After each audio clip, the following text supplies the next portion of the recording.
Hello students, इस video में हम डिस्कस करेंगे 8th क्लास की इंग्लिश की poem the school boy.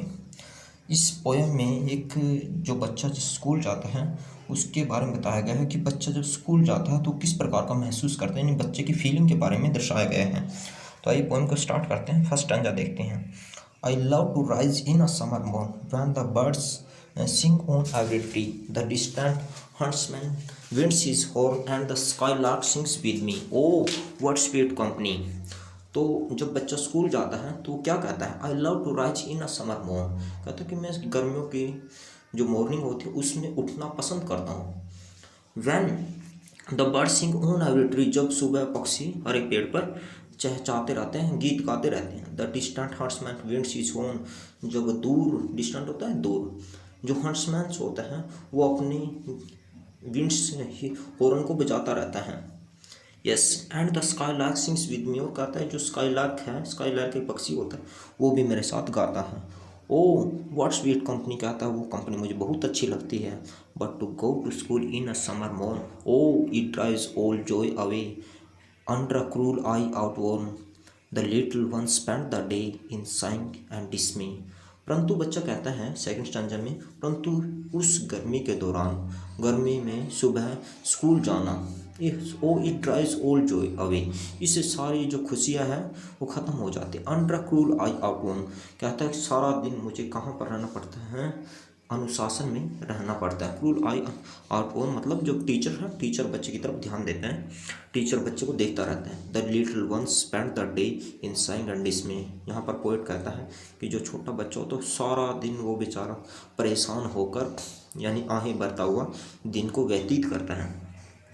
Yes, ah, and then at times I drooping sit and spend many an anxious hour.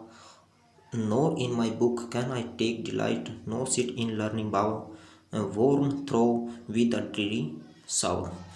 बच्चा क्या कहता है? Then at times I drooping sit, कहता है कि मैं झुक कर बैठा रहता हूँ। And spend many an anxious hours, और कई चिंतित घंटे बिताता हूँ। No in my book can I take delight, कहता है कि मुझे अपनी पुस्तक को पढ़ने में कोई अच्छा नहीं लगता, मैं इंजॉय फील नहीं करता। नो सिट इन लर्निंग बाबा, कहता है कि मुझे वहाँ पर बैठ के कुछ भी याद करना अच्छा नहीं लगता। वोन थ्रो विद अ ड्रियरी सावा, और कहता वहाँ चारों ओर क्या दुख बरसता रहता है।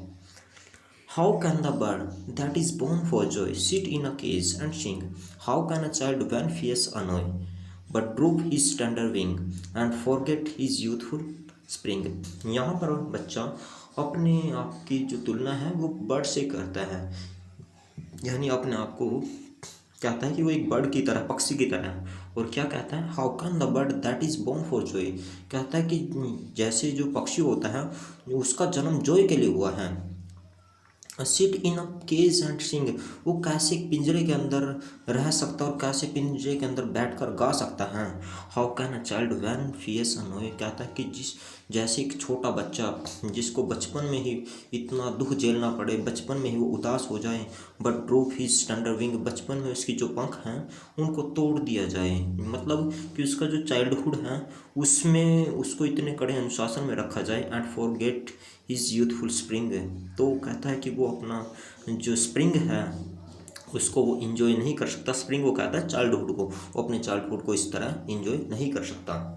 आगे देखिए लास्ट टाइम जो है, O father and mother if birds are nipped and blossoms blown away and if the tender plants are stripped of their joy in the springing day by sorrow and chaos dismay, how shall the summer arise in joy, oh the summer fruits appear।